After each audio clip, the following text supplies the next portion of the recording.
Now, 3 months ago on the programme, I spoke to a lady called Nicola Murrells. She was one of the great inspirational people who've joined me on 5 Live Daily since I've been presenting this programme. Nicola had been given just weeks to live after being diagnosed with bowel cancer that had then spread to her liver.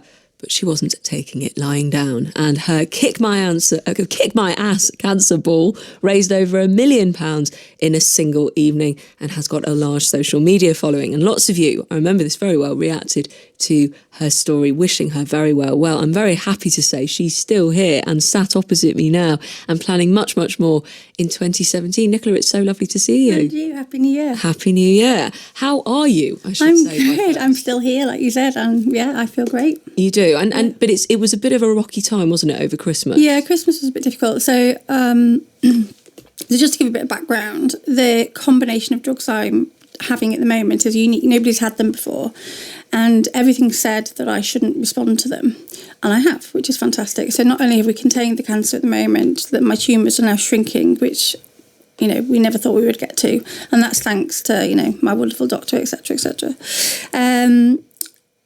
What I do get, though, is some pain in the abdomen area, and that can be quite severe. So I was prescribed morphine for it. Unfortunately, the morphine that I was taking didn't suit me, and I was just basically out of it for most of Christmas. So I would be awake for half an hour, then would sleep for 3 hours, awake. I just generally felt absolutely dreadful. And I have to say, there were moments when I was quite scared, and remember saying to my mum, I can't die at Christmas. This can't be what Sienna remembers about Christmas. This is your daughter? Yeah, my little girl, yeah.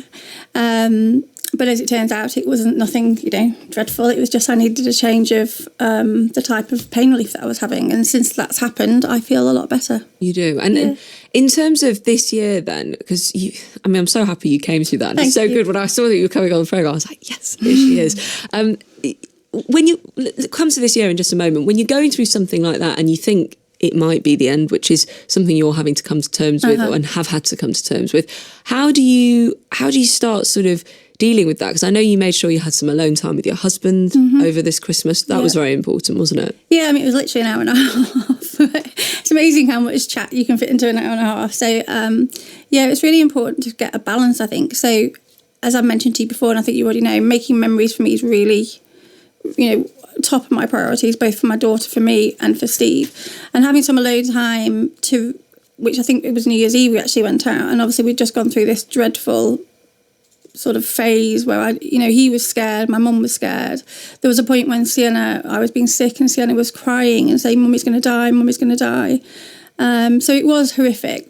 But when we were sat, in our local pub, just having a little drink, I said, "Steve, we've come through it now. We can't dwell on that. That's gone. It's part of the past. We need to look forward." And I think I said to you before, I look at long-term planning for things like for Sienna and, what needs to happen if anything happens to me. But I also work on a basis of every sort of 3 months giving myself targets to achieve, to keep me focused on where I'm going so I don't lose track, don't end up, wallowing in any kind of self-pity, etc. And what have you got planned then for this year? Right, okay. So we're going to do another ball. It's going to be the final one, but we're going to do another one. And that'll be in September the 9th.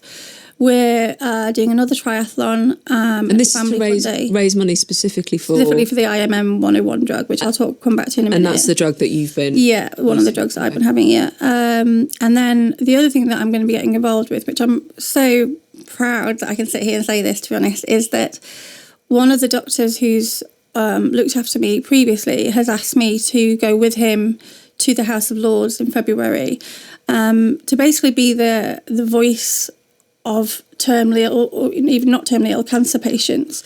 Because what we need to do in this country is to take out the bureaucracy and the time and a lot of the cost to get experimental drugs to terminally ill patients quicker. So at the moment, get a drug on the market from conception to on the market can take up to 5 to 10 years. Well, I'm sorry, I don't have 5 to 10 years, so that's no good to me.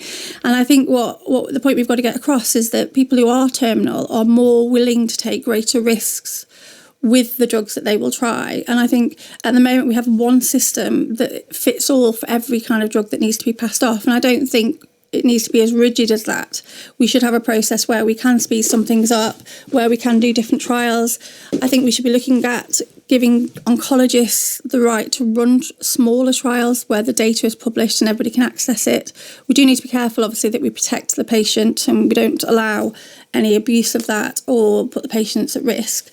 But I do think, a chance to be able to speak and to be that voice, the person that says, hang on, that sounds great, but that doesn't help me or it doesn't help the people I talk to every day, would be great. And then the other thing that I want to talk about is about better early diagnosis. So at the moment, if you go to your GP with symptoms, you have to kind of tick a lot of boxes before the GP will say, right, we need to send you for cancer testing.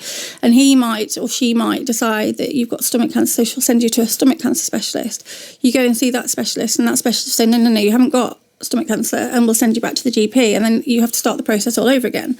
So what happens at the moment is most people who are diagnosed or it's picked up on when they get to the GP are in advanced stages of cancer, and often in an incurable stage. So that's where the experimental drugs comes in, but we need to get better at picking up cancer earlier. So there is a trial going on in London at the moment, where I think it's just about to start, in 3 hospitals and 3 trusts, should I say, where they're setting up cancer exclusion clinics.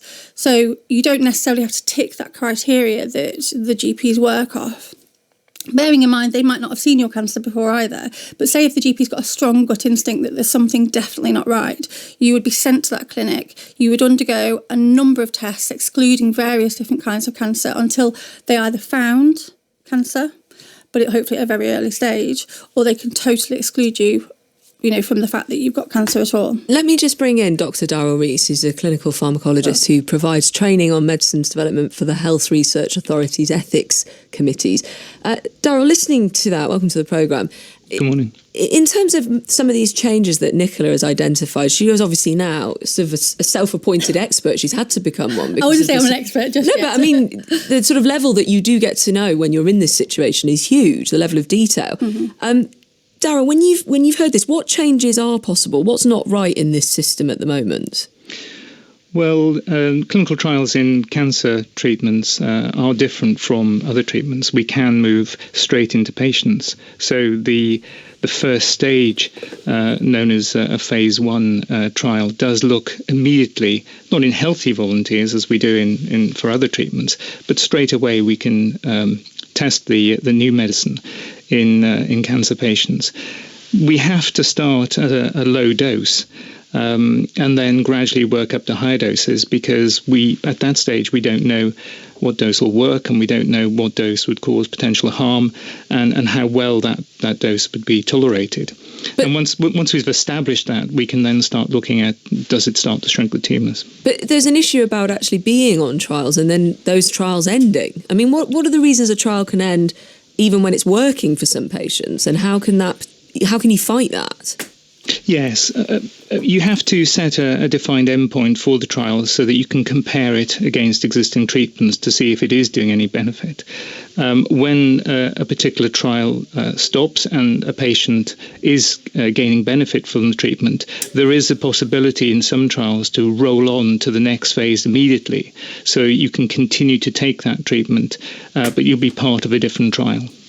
Okay, I mean, so if you're part of a different trial, then I can see why Nicola and others might be very frustrated with that. I mean, what if your trial moves to another city? Can you follow your trial? No, you'd actually be. It would effectively the patient wouldn't really know they're on a different trial, apart from the fact their dosing regimen may change, but they would be essentially on the same medication. So I think Emma, there is a point that to get on a trial in the first place, it needs to be something that your oncologist is aware of, or that you found out by doing lots of research. And I don't think the process at the moment there's enough visibility around what trials are available to patients and what stages they're at and how you can get on them. And then there's the other bit that says, if the trial is at the first stage, as has just been mentioned, but it's happening in Edinburgh and I live in Cornwall, I need to travel to Edinburgh to get that. And that can't be right. So I and get that will be what you'll Yeah. raise in the House of Lords. Well, you've got a busy year. I have got a very You've got to busy stay year, in touch with us, Nicola Murrells. We want to follow what you're doing. We were very, very happy here at Five Love Daily to see that you are doing well. Thank You've you. got a big smile on your face. And that you got through Christmas and you've got such a packed agenda for the year ahead. Thank and I know a nice holiday coming up as well. Definitely a nice holiday. I said I was going to get through Christmas and I was going to go to Disney, and I'm here. You're doing it. I like a woman who keeps to her word. Nicola Murrells, lovely to see you. Thank you so very much. Do stay in touch.